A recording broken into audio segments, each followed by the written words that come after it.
It was an extraordinary privilege for our delegation of press freedom organisations to be in court on Friday and to see what we hope is the beginning of full justice for Daphne.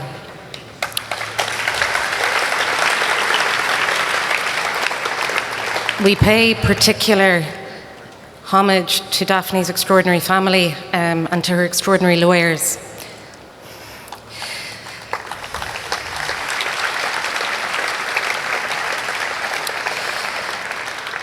Daphne's case is of global significance. What happens here, both in achieving full justice for her murder and in the serious shortcomings of current press freedom law, matters for press freedom across Europe.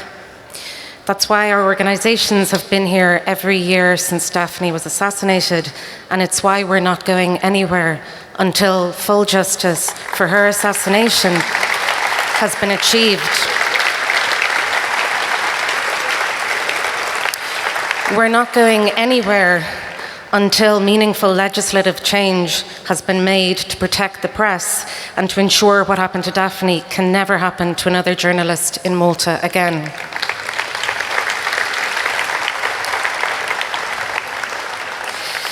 The corruption that Daphne was killed for exposing has still not been prosecuted in Malta. As long as there is no justice for the crimes that Daphne's investigations revealed, journalists continuing to investigate corruption here remain at great risk. Until the price for killing a journalist is higher than the gains made through corruption, this can happen again. Daphne's legacy, both here in Malta and globally, has been monumental. The slap cases that Daphne faced spurred a huge movement across Europe. In April, the European Commission proposed measures to combat the paralysing trend of slaps. We call it Daphne's Law.